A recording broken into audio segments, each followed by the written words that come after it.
Hello everyone, I'm Dr. Ashish Reddy, consultant microsurgical andrologist, Andronine Hospitals, Begumpet, Hyderabad. ఈరోజు మనం ఏజింగ్తోని reproductive problems ఏమొస్తాయి అంటే వయసు మీద పడుతున్నప్పటి నుంచి మనకి ఫర్టిలిటీలో ఎలాంటి సమస్యలు ఉంటాయి దాని గురించి డిస్కస్ చేస్తున్నాం.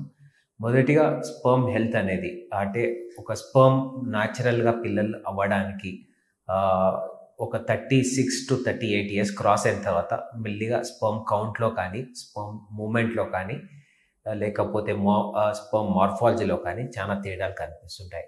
సో ఎప్పుడైనా ప్రెగ్నెన్సీ ప్లాన్ చేస్తున్నప్పుడు always at least 33 to 34 years మేల్స్లో 33-34 years లోపట్లనే మీరు ప్రెగ్నెన్సీ ప్లాన్ చేస్తే బెటర్ అవుట్కమ్స్ ఉంటాయి. లేకపోతే 33 జనరలీ ఆ ఏజ్ దాటిన తర్వాత చేస్తే కామన్గా వచ్చే ప్రాబ్లమ్స్ ఏంటి అంటే అబార్షన్ అయ్యే ఛాన్సెస్ ఉంటాయి, లేకపోతే బేబీలో డిఫెక్ట్స్ వచ్చే ఛాన్సెస్ కూడా చాలా ఉంటాయి. ఎందుకంటే ఇప్పుడున్న ఎన్విరాన్మెంటల్ కండిషన్స్కి చాలా స్పర్మ్ డ్యామేజెస్ చూస్తున్నాం కాబట్టి అదొక వన్ ఆఫ్ ది మేజర్ ప్రాబ్లంగా ఉంటుంది.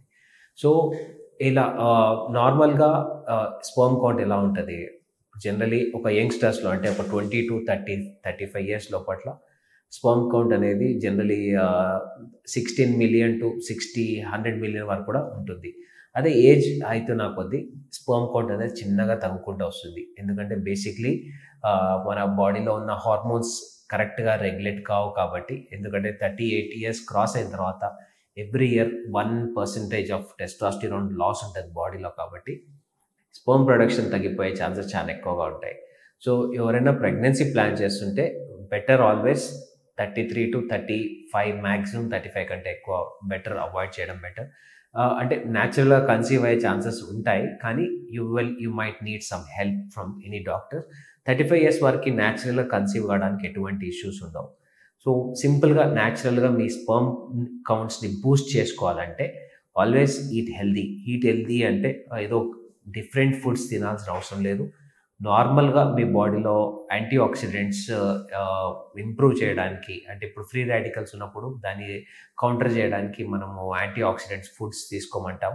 సో జింక్ కంటెంట్ ఎక్కువ ఉన్న ఫుడ్స్ కానీ నార్మల్గా కానీ మన బాదాం కానీ క్యాష్యూ నట్స్ కానీ ఇలాంటివి తీసుకుంటే చాలా స్పర్మ్ హెల్త్ ఇంప్రూవ్ అయ్యే ఛాన్సెస్ ఉంటాయి. ఫోలిక్ యాసిడ్ కంటెంట్ ఉన్న ఫుడ్స్ తీసుకుంటే కూడా మంచి రిజల్ట్స్ కనిపిస్తుంటాయి. సో హెల్తీగా తినండి. స్మోకింగ్ చేసేదంటే స్మోకింగ్ అవాయిడ్ చేయండి. ఎందుకంటే స్మోకింగ్ వల్ల చాలా వరకు స్పర్మ్ డ్యామేజ్ చూస్తున్నాము. చాలా హై డ్యామేజ్ అవుతుంది, DNA లెవెల్లో కూడా డ్యామేజ్ అవుతుంది. దానివల్ల బేబీలో డిఫెక్ట్స్ వచ్చే ఛాన్స్ ఉంటుంది. ఎవరైనా ప్రెగ్నెన్సీ ప్లాన్ చేసేటప్పుడు ఖచ్చితంగా ఒక 3 to 6 months ముందు నుంచి స్మోకింగ్ కంప్లీట్గా అవాయిడ్ చేస్తే బేబీలో డిఫెక్ట్స్ వచ్చే ఛాన్సెస్ కూడా చాలా తక్కువ ఉంటాయి. ప్రెగ్నెన్సీ లాస్ అయ్యే ఛాన్సెస్ కూడా ఉండవు.